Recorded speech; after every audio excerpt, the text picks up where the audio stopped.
Olá, meus irmãos e irmãs de Ideal Espírita, vocês amigos e amigas que nos acompanham aqui na página Estação da Luz Espírita, muitíssimo obrigado mesmo pela sua companhia. A nossa página Estação da Luz Espírita não tem fins lucrativos, o objetivo é a divulgação da doutrina espírita.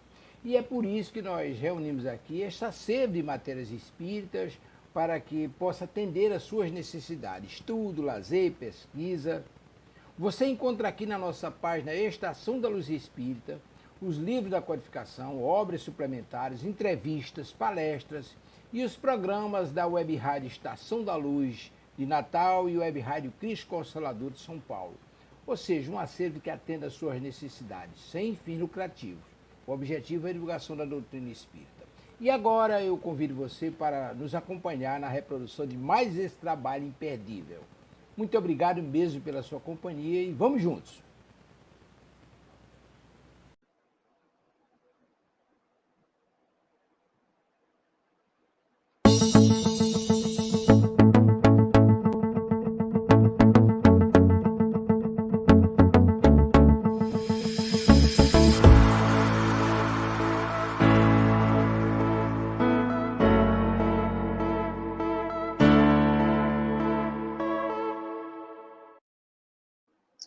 Boa noite, sejam todos bem-vindos a mais um programa da Web Rádio Cristo Consolador. Um salve para o pessoal da TV Abel. Hoje é dia, está passando aqui embaixo, da nossa sugestão para a sua pré-estante, proto-estante, embrião de estante, estante que está esperando para ser montada, estante que está a caminho, estante que está nos planejamentos. Rack da sala, meio dessa sala, braço do sofá da sala, revisteiro, rec da sala, em cima da cama, não, em cima do travesseiro, mesinha de cabeceira, necessaire, bolso, bolsa, pasta, tá valendo. E hoje é com imenso prazer que eu trouxe para vocês a biografia, nossa sugestão de hoje, da vida, a biografia da vida é ótimo, hello, a biografia da patronesse do centro que eu frequento, SABED, Sociedade Amélie Boudet, de Estudo e Divulgação da Doutrina Espírita. Quem estiver curioso, no Instagram tem.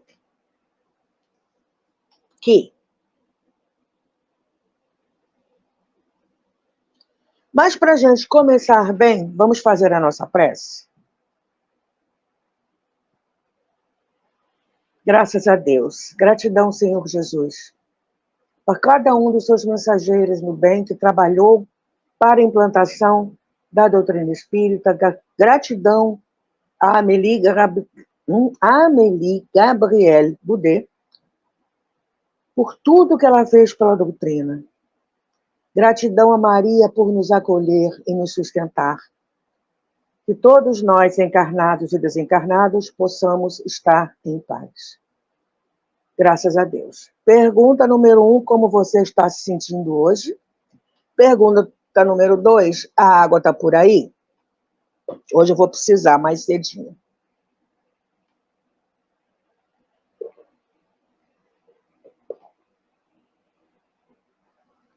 É uma biografia muito interessante de Adriano Calzone, Madame Kardec, subtítulo A História que o Tempo Quase Apagou. E aí, quando a gente fala Amélie Boudet, a esposa de Kardec, a gente reflete logo, nós somos, assim, encaminhados, digamos, aquele retrato que está Kardec com a pose da época, sério, né? E a Amélie Boudet atrás dele, lá, aquela senhora fofinha, de pelerine verde, né? Os cabelos branquinhos e tal. Sabemos que ela foi responsável pela edição de Obras Póstumas, que é um livro também interessantíssimo. E parou por aí. Só isso? Então, esse livro é muito bom. Aqui que eu aprendi que o nome dela é Amélie o hífenzinho Gabrielle Boudet. Que nome chique, gente. Nome lindo, lindo, lindo, lindo, lindo. Então, e ela também é muito linda.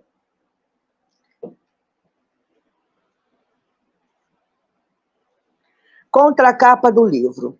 Na inquieta Paris de 1830, uma professora de artes e poetisa que alcançava destaque pela publicação de vários livros atraiu a atenção do influente educador francês Hippolyte Léon Denisard Rivail, que, anos mais tarde, sob o pseudônimo de Allan Kardec, se tornaria conhecido como codificador dos princípios espíritas. O primeiro encontro bastou para que o casal começasse uma parceria de amor e realizações que duraria mais de 40 anos e teria como maior consequência o estabelecimento das bases da doutrina espírita. Quem foi essa mulher extraordinária? Que papel teve na elaboração da codificação? Como sua atuação permitiu que o legado de Kardec chegasse até nossos dias? Neste livro, em belas nuances, Adriano Calzone conta a inspiradora história do casal mais importante do espiritismo. Agindo juntos na concretização da missão de materializar a revelação espírita, Allan Kardec codificou os ensinos dos espíritos e Madame Kardec encarregou-se de preservar e divulgar seu legado, vencendo preconceitos, conspirações desprezíveis, traições e inúmeras decepções para que o espiritismo permanecesse vivo.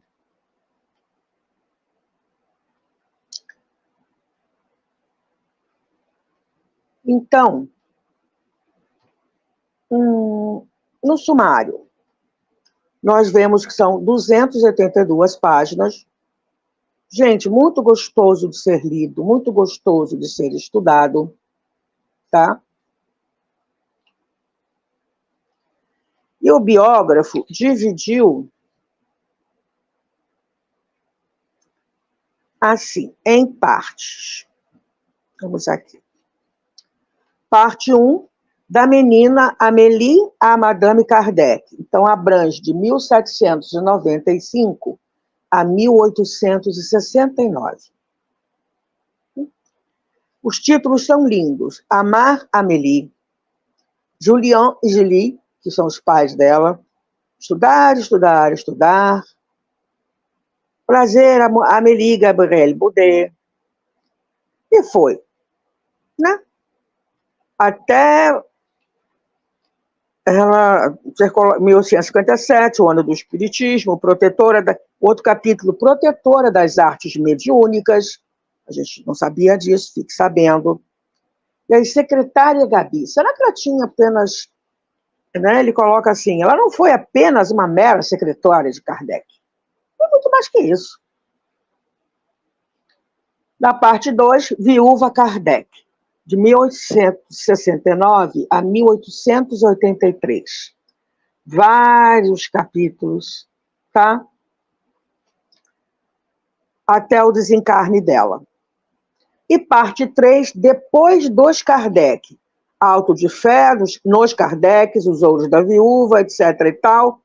E o Espiritismo continua. E bibliografia, bastante extensa, por sinal. Tá? São 2 páginas de bibliografia, inclusive com pesquisas em livros franceses, porque tem mais de um. Então, é muito bom. Eu sou suspeita, né, já que eu pertenço a SABED. Vamos começar com o prefácio, que foi psicografado um espírito chamado Berthe Fropo, página psicografada pela médium Sandra Carneiro, em Atibaia, 7 de outubro de 2016. Então, o espírito falando de Dona Amélia. Dona Amélia, Amélie e Amélia, de Amélie Gabriele.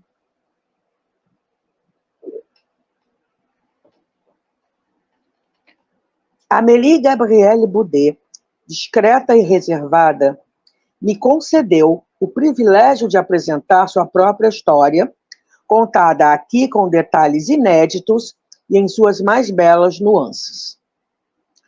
Como sua amiga na Terra e continuando nossa ação no mundo espiritual, sou testemunha de sua luta e de seu empenho constante em favor da doutrina dos espíritos. Como esposa do mestre Allan Kardec, trabalhou ao seu lado na concretização da missão do codificador. Contudo, se Kardec codificou o espiritismo, a preservação e divulgação de seu legado devem-se, em grande parte, a essa extraordinária mulher que enfrentou preconceitos, conspirações desprezíveis, traições e inúmeras decepções para que o espiritismo permanecesse vivo. Apesar de todos os desatinos cometidos pelos que tinham interesse em que os registros de sua verdadeira história fossem destruídos e sua atuação no movimento espírita fosse reduzida ao papel de uma senhora meiga e dócil, placidamente acomodada ao lado do marido atuante, vemos aqui que a verdade é bem outra.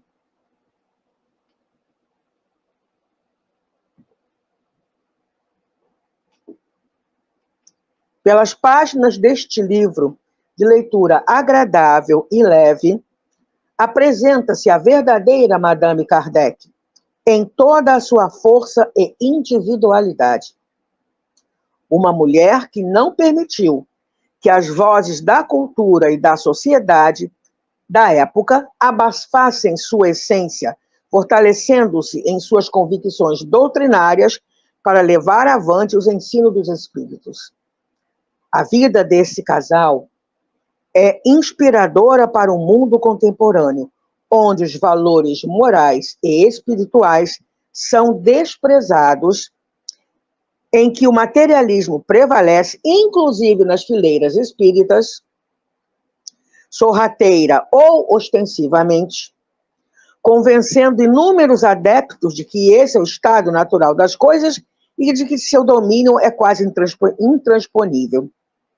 Queridos Allan Kardec e Madame Kardec, somos profundamente gratos pelos exemplos maravilhosos que nos deixaram.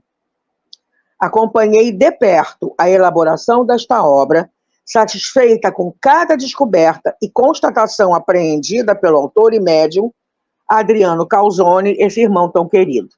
Devo admitir que, ponderando o passado, livre dos entraves materiais, muitas vezes considerei meu combate em favor da verdade exagerada.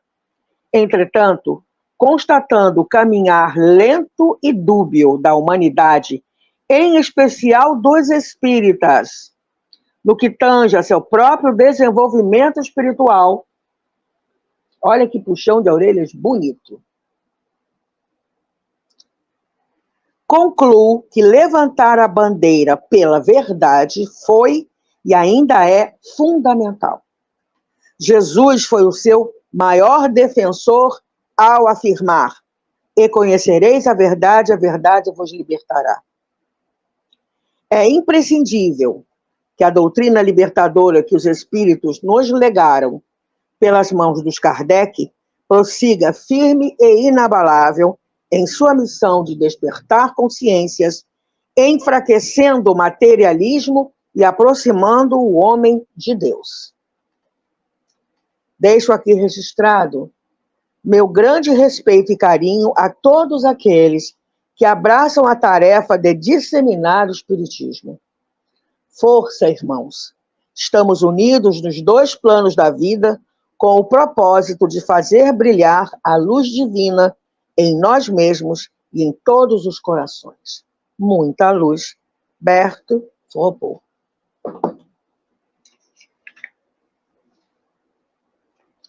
Espero dar tempo de contar o primeiro capítulo.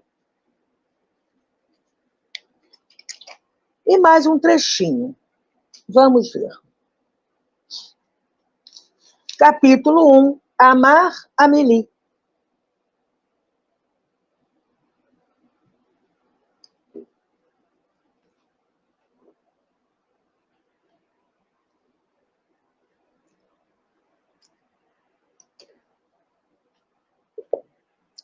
Em um domingo frio de outono, no primeiro do primário do ano quarto, segundo o calendário republicano francês, o que correspondia a 22 de novembro de 1795, pelo calendário gregoriano.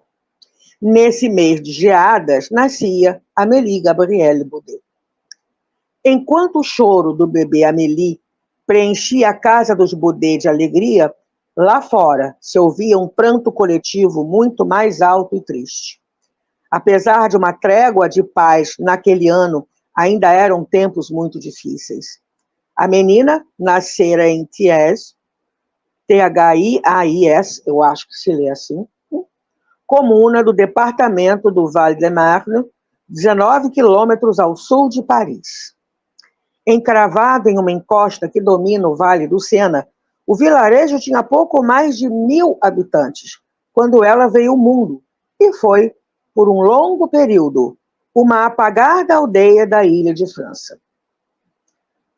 Pouco mais de 6 anos antes de a pequena Amélie nascer, em abril de 1789, os modestos habitantes de Thiers sentiram a necessidade de escrever um registro de queixas por meio de 39 artigos e foram expor suas reclamações ao primeiro prefeito da comuna, senhor Pierre Menon. Os moradores estavam inquietos. Saíram às ruas para demonstrar grande descontentamento. O preço do pão não parava de subir. Muitos já não tinham mais o que comer. O povo ficava pela manhã plantado sob as janelas da prefeitura para exigir das autoridades menor tributação da farinha e que o preço do pão fosse definitivamente fixado. Outras comunidades da região faziam o mesmo, protestavam, já que o pão era o principal item da mesa daqueles franceses. Os pais de Amélie tinham 21 anos de idade quando essas manifestações populares começaram a pipocar, em meados de 1789, o primeiro nas comunas, para depois atingir o país todo. Nunca foram imaginadas agitações populares daquele porte em Thiès, muito menos por qualquer outro canto de Val-de-Marne. O jovem casal Boudet estava preocupadíssimo, inclusive com o futuro deles próprios. Suas vidas corriam risco a partir daquele momento, já que boa parte da França mergulhava numa inesperada revolta armada sem volta. Muitas pessoas pegaram em armas e perderam a cabeça. Foram guilhotinados. Mas na pacata Thiers, ninguém havia visto ou pegado numa arma. Armas por ali, só as do brasão de armas da comuna, uma simpática bandeira azul com 3 lírios brancos ao centro, adornado de folhas verdes. Tudo muito simples e ingênuo, como seus cidadãos católicos. Em Paris, a antiga bandeira branca da nação francesa era abruptamente substituída por uma tricolor que derramou por uma década sem cessar o sangue e as lágrimas de seu povo, com o proposital distanciamento da paz. Todos pagaram um preço muito alto por tamanha liberdade. Vamos adiantar aqui um pouquinho. Aí ele começa a falar da Revolução Francesa, quando foi, né, instalada na França e tal.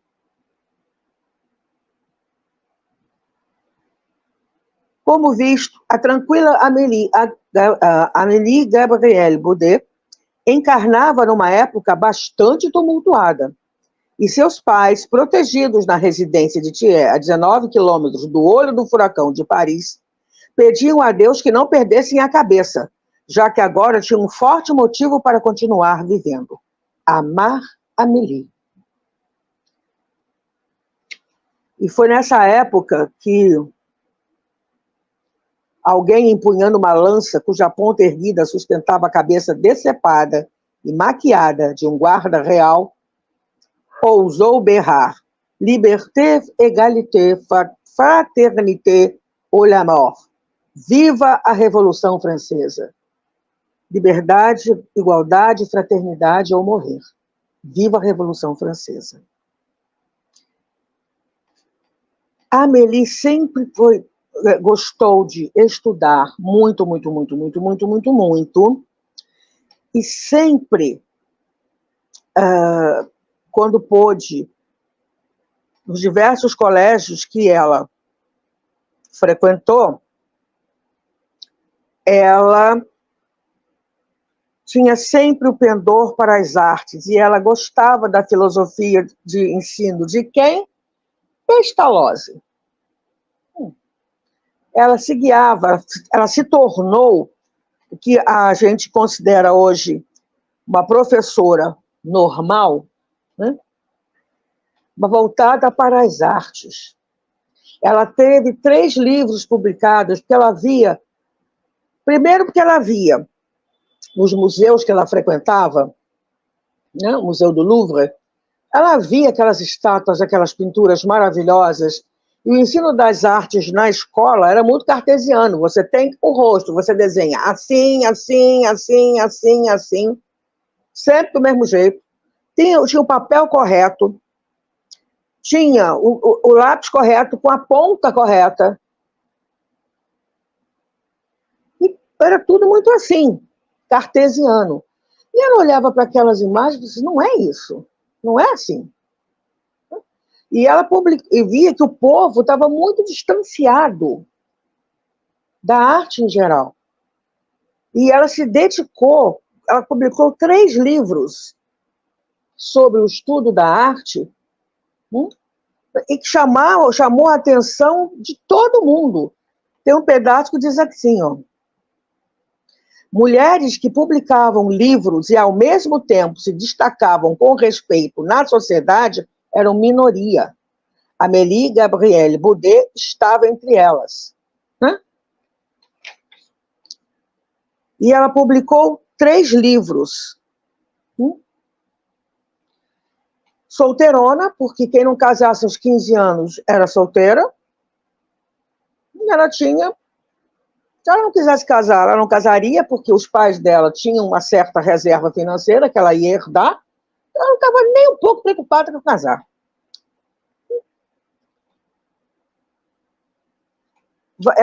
Ela se encontrou com vários professores que buscavam um parceiro, inclusive um senhor Davi Levi Alvarez, que se tornou parceiro pedagógico de um outro instrutor de sobrenome Rivail. Olha como as coisas foram se fechando, né? Então, ela gostou e ela queria instalar isso com seus alunos e tal. E aí, ela uniu o método pedagógico de Pestalozzi com desse educador, e já sabia como renovar e reprogramar aquele arcaico modelo de ensinar as artes de 1820. Né?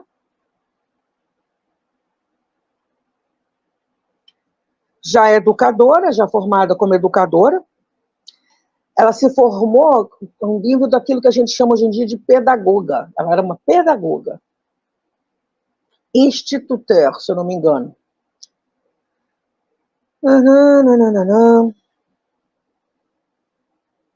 Compôs aos 30 anos o primeiro livro, Contos Primaveris, repleto de conceito de Pestalozzi. Aos 33 anos, outro trabalho pedagógico voltado para as artes, O Essencial em Belas Artes. E foi através desses livros voltados para a arte que chamou a atenção de Kardec, se encontrou com Kardec e tal, teriri, tororó. Para encerrar, que faltam 7 minutos só, ela desencarnou, que ela já estava com 82 para 83 anos, mas ainda ativa. Ideias, assim, a mente lúcida, extremamente lúcida.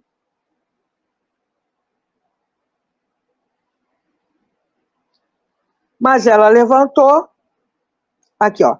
Madame Allan Kardec conservou todas as suas faculdades físicas, porque na sua idade, 82 anos, ela lia e escrevia sem auxílio de seus óculos. Manteve o pleno uso das faculdades materiais e intelectuais. E aí, Aberto, que estava encarnado e era médium, teve um pressentimento que ela não ia durar muito tempo. Mas não foi por causa da idade avançada ou morte natural. Ela simplesmente, em 19 de janeiro de 83, teve um mal súbito, ao deixar a cama, caiu, bateu com a cabeça na quina do mármore, perdeu a consciência, mas quando ela foi levou para a cama e sorriu, a boca estava torta. Desencarnou por causa disso. Né? E no enterro, um espírito deu a seguinte comunicação.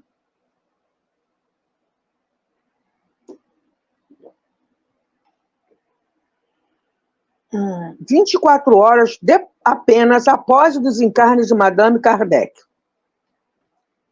Ela encontra-se feliz, meus amigos, porque os espíritos a cercaram com prodigiosas carícias. Recebendo-a com as boas-vindas, o guia da nova vida a fez compreender o porquê de tudo o que a rodeava. Ao chegar à sua nova casa na espiritualidade, a primeira surpresa foi a das coisas inesperadas, mas os seus olhos do espírito foram se abrindo gradualmente a reconhecer o que já sabia, e sua irradiação foi se expandindo em raios de todas as afeições. Quando ela abriu os olhos à erradicidade, Allan Kardec estava perto de sua companheira fiel, e o seu passado parecia desaparecer com o espectro da Terra, junto com os sofrimentos e as dificuldades inerentes ao nosso pobre planeta. Ela teve uma existência tão bela porque soube merecê-la sem alarde, na prática das virtudes, e tudo o que ensinou na sua religião da verdade foi o desejo de entrar na luz. Não chorem, espíritas, meus irmãos, quando um espírito de mundos mais iluminados que o nosso se eleva, e se a sua prova foi suportada pacientemente e com energia ao lado dos amigos espirituais, eles se colocam na recepção festiva e celestial. É o que farão para receber a alma de nossa bem-amada. Ao redor desse túmulo, em que se apresentam encarnados e desencarnados, agradecemos a Deus, no mesmo sentido do amor, por Ele ter concedido à sua alma ligações de amor que aspiravam à liberdade. Antônio de Pádua. Produção, alguém para eu dar oi ou partiu prece?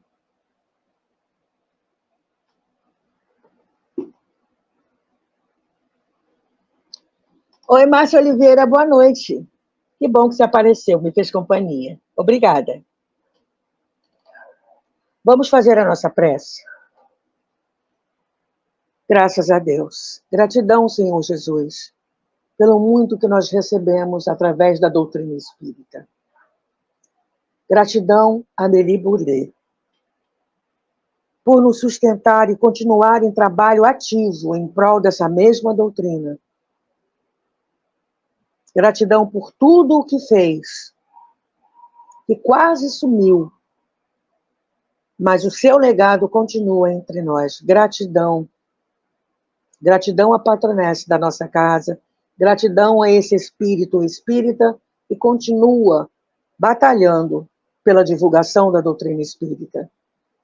Gratidão a Maria por nos acolher e nos sustentar sempre. E que todos nós, encarnados e desencarnados, possamos permanecer em paz. Graças a Deus. Acabou meu tempo, até quarta-feira que vem, com outra sugestão de livro. Gratidão por ter estado aqui comigo. Um Feliz Natal, um Natal de paz. Gratidão a você, Márcia, querida.